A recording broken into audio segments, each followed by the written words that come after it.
السلام علیکم ورحمۃ اللہ وبرکاتہ حامد و مصلی اما بعد اعوذ باللہ من الشیطان الرجیم بسم اللہ الرحمن الرحیم یا ایھا الذین آمنوا اجتنبوا کثیرا من الظن ان بعض الظن اثم سورہ حجرات آیت نمبر 12 عن ابی ہریرہ رضی اللہ تعالی عنہ قال قال رسول اللہ صلی اللہ علیہ وسلم ایاکم والظن فان الظن اکذب الحدیث صحیح ترمذی۔ حضرات گرامی، دیکھیے آج سوشل میڈیا کا زمانہ ہے اور سوشل میڈیا میں بہت سی ایسی چیزیں بڑی تیزی سے وائرل ہو جاتی ہے، اور اسی دوران ہمارے بھاگلپور کے انتہائی مشہور و معروف ڈاکٹر امتیاز الرحمان کا خطبہ جمعہ کے نام پر ایک بیان وائرل ہوا ہے جو ناچیز تک بھی وہ پہنچا ہوا ہے۔ میں نے اسے انتہائی توجہ اور دلجمعی کے ساتھ سماعت کی اور سننے کے بعد میں اس نتیجہ تک پہنچا کہ آج علماء کے تعلق سے ہمارے ڈاکٹر صاحب نے عوام الناس میں جو ایک تاثر پھیلایا ہے اور لوگوں کو علماء سے بدظن و بدگمانی پھیلانے کی کوشش کی ہے، میں نے مناسب سمجھا کہ ان کی ذہن سازی ہو جائے یا ذہن سازی کی جائے۔ تو دیکھیے، یہ بات مسلم ہے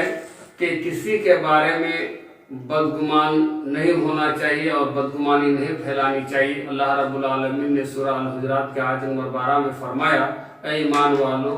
گمان سے بچو، اس لیے کہ بہت سے بدگمانی جو ہے وہ گناہ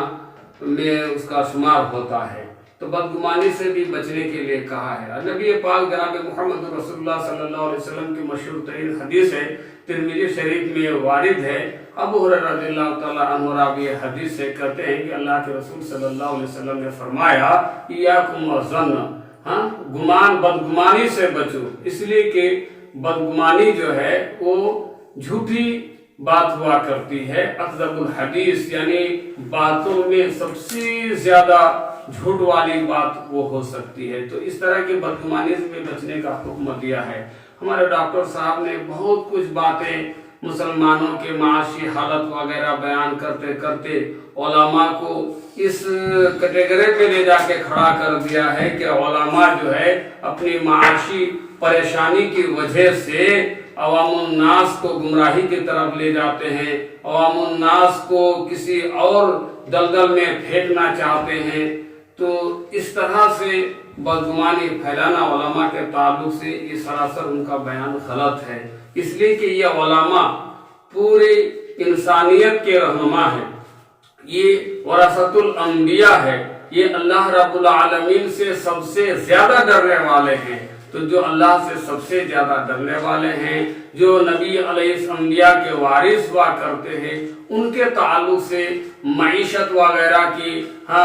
سبب اور وجہ بتلا کر کے ان سے بدگمانی پھیلانا کہ یہ حکومت کی طرف سے کچھ پیسہ لیتے ہیں، RSS کے دلالی کرتے ہیں، اس طرح کی بدگمانی عوام میں پھیلا کر کے عوام کو علماء سے بدظن کرنا، یہ خود جو ہے RSS کے دلال ہو سکتے ہیں، علماء RSS اور حکومت کے دلال کبھی نہیں ہو سکتے ہیں۔ جو علماء کے بارے میں عوام کو بدظن کرے اور ان کے درمیان ان کی بدعقیدگی پھیلائے، جو علماء سے نفرت پیدا کرنے کا سبب بنے، اس طرح کا بیان دے کر کے وہ لوگوں میں مقبول نہیں ہو سکتا ہے، بلکہ یہ چاپلوس آدمی کا بیان ہو سکتا ہے۔ معاف کیجیے گا، دیکھیے انہوں نے کئی کارن اور سبب بتایا ہے کہ دیکھیے ایک نمبر تو ڈی ایم کے سامنے انہوں نے کیا بولتے ہیں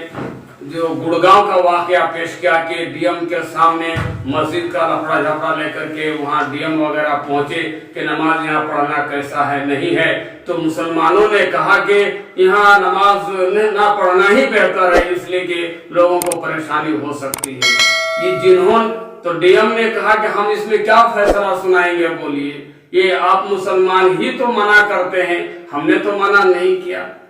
آپ کو معلوم ہونا چاہیے یہ وہ مسلمان ہوگا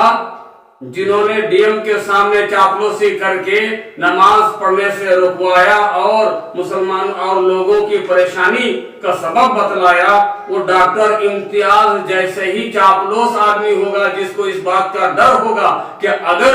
اگر یہاں پر نماز ہو جائے گی تو